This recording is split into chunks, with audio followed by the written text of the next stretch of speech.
Bismillahirrahmanirrahim. Assalamualaikum warahmatullahi wabarakatuh.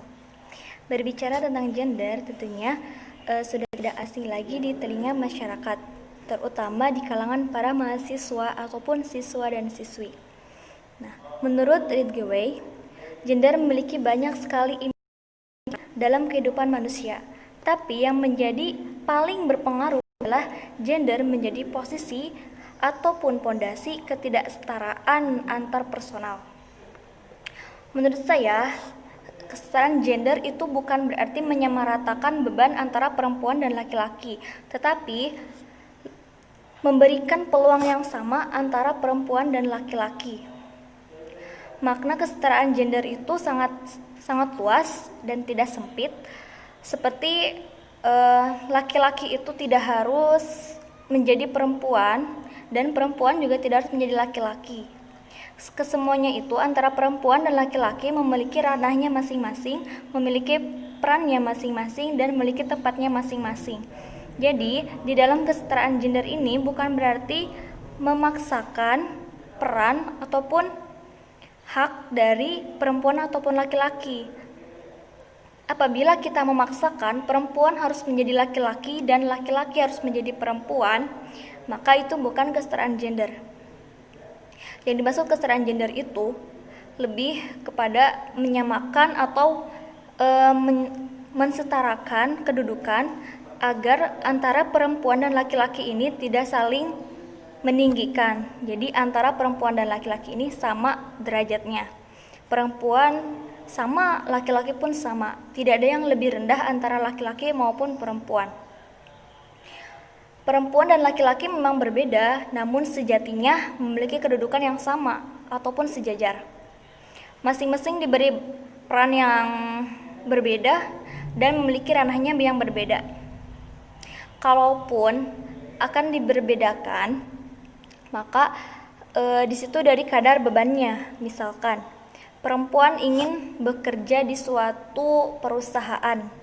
Nah, maka perusahaan itu tidak boleh mendiskriminasi perempuan karena pekerjaan yang ada di perusahaan itu merupakan pekerjaan laki-laki.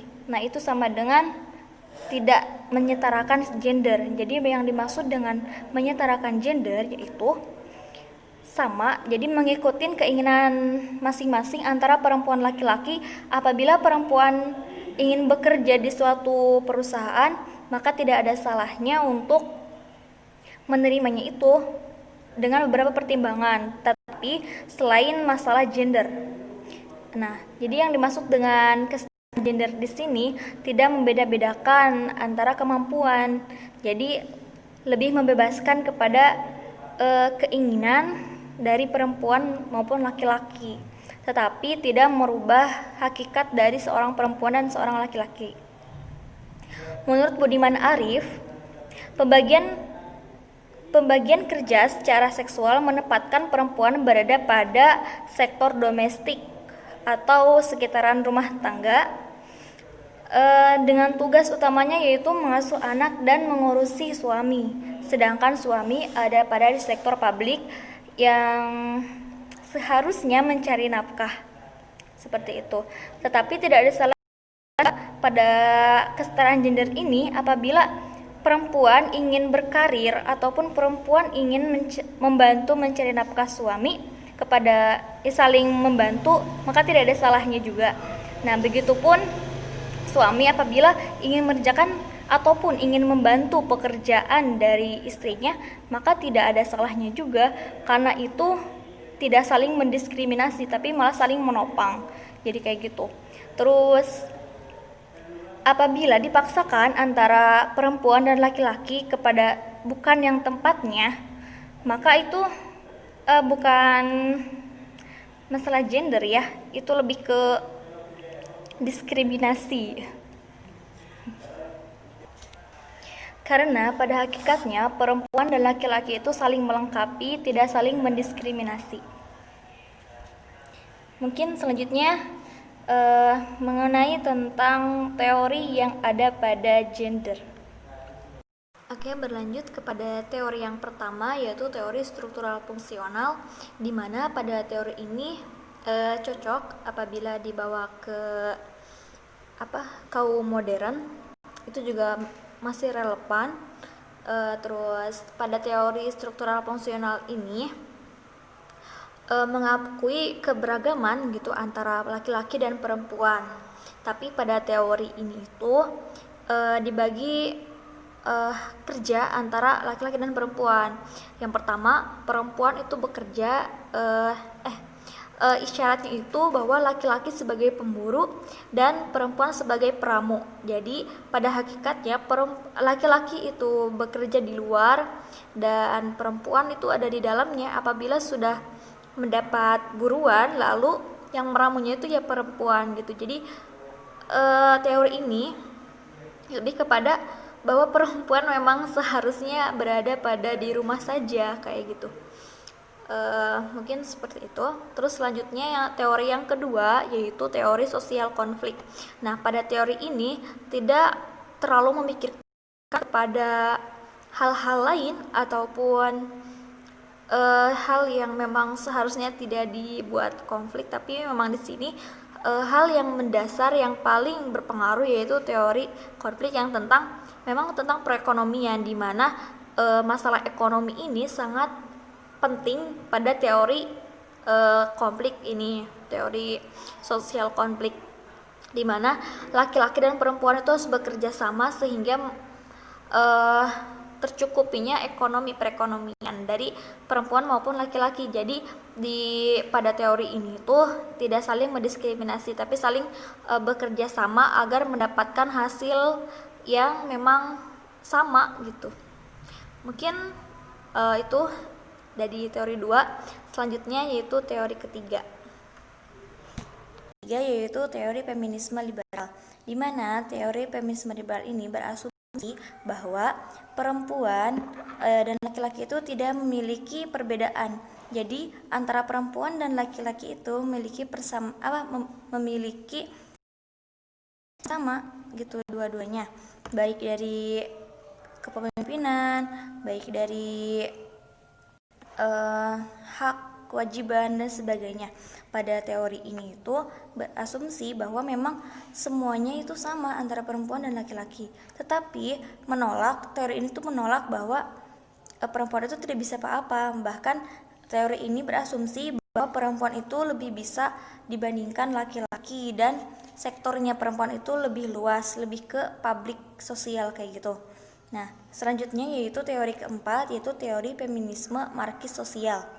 Nah, di mana teori ini lebih ke berasumsi penyadaran bahwa perempuan itu dirugikan. Jadi perempuan itu tidak diuntungkan oleh pihak laki-laki. Kenapa? Soalnya setiap ada keputusan pasti laki-laki yang membuat keputusan, tidak perempuan. Jadi perempuan itu dinomorduakan, jadi tidak diikut sertakan. Nah, maka dari itu teori keempat ini yaitu teori marxis sosial itu lebih ke penyadaran kepada pemikiran perempuan bahwa perempuan itu tidak diuntungkan. Nah, berlanjut ke teori kelima yaitu teori feminisme radikal, di mana teori ini memang ada di Amerika Serikat pada tahun 1960-an sampai 1670-an. Lumayan lama ya. Nah, di teori ini banyak mengandung kritikan dari tokoh-tokoh feminisme. Soalnya pada teori ini menekankan bahwa perempuan itu harus mandiri serta penyadaran bahwa perempuan itu tertindas. Jadi perempuan itu harus mandiri. Makanya di Amerika Serikat itu banyak lesbian, karena memang mereka menganggapnya bahwa lesbian itu memang mandiri gitu. Jadi caranya mereka mengungkapkan kemandirian mereka yaitu dengan lesbian. Jadi apa-apa sama ya wanita-wanita sendiri, tidak dengan perempuan gitu, seperti itu.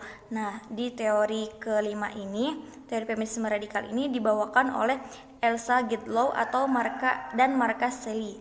Nah, sedangkan teori yang keenam yaitu teori ekofeminisme. Pada teori ekofeminisme ini bertolak belakang kepada teori-teori yang sebelum saya sebutkan. pada teori ekofeminisme ini lebih berasumsi bahwa apabila tugas dari atau hak-hak antara perempuan dan laki-laki itu ditukar atau disamaratakan, itu tidak akan seimbang karena perempuan memiliki haknya masing-masing, laki-laki dan perempuan. Jadi kita antara laki-laki dan perempuan itu memiliki hak-haknya masing-masing. Kalau misalkan ditukar, misalkan tugas perempuan nih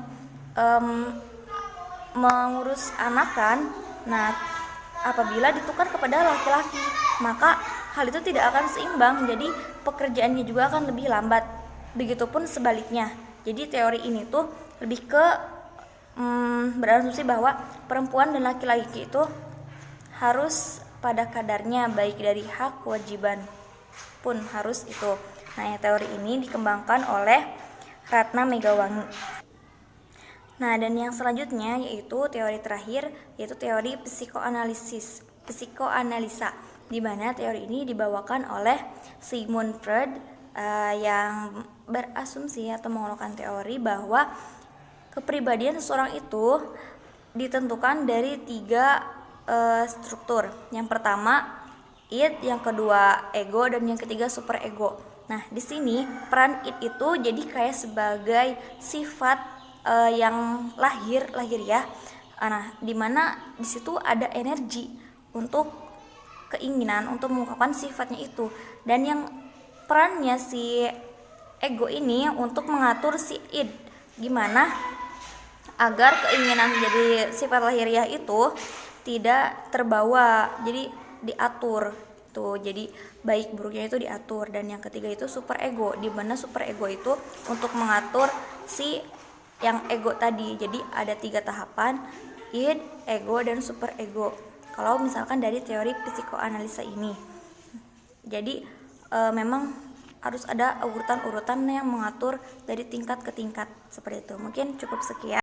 Jadi seperti itu ya dari masalah yang tadi, yang pertama yaitu masalah gender, terus kepada teori-teori gender.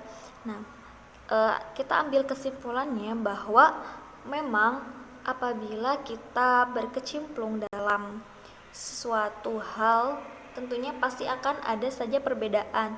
Ya, yang namanya manusia berbeda otak, berbeda pikiran, tentunya pasti akan berbeda-beda. Maka dari itu hal-hal yang wajar saja apabila ada teori yang misalkan satu yang setuju atas keserataan gender, tetapi di dalamnya itu berbeda-beda makna gitu. Jadi kalau misalkan jadi teori A itu lebih ke mengunggulkan laki-laki, dari teori B mengunggulkan perempuan, teori C lebih ke persamaan dari keduanya gitu, dan teori D misalkan tidak saling memberatkan antara perempuan dan laki-laki gitu. Itu memang hal yang wajar karena memang sudah teori alam. Jadi apabila kita sudah berkecimpung dalam dunia, segala dunia itu pasti sudah berbeda-beda dari masalah argumen seperti itu. Maka itu kita harus pintar-pintar memilih dan memahami bagaimana sebenarnya yang memang sepatutnya dikerjakan seperti itu, bukan seenaknya tetapi sepatutnya, bagaimana yang memang seharusnya dikerjakan seperti itu. Mungkin cukup sekian, semoga bisa dipahami oleh kita semua. Saya tutup. Terima kasih. Wassalamualaikum warahmatullahi wabarakatuh.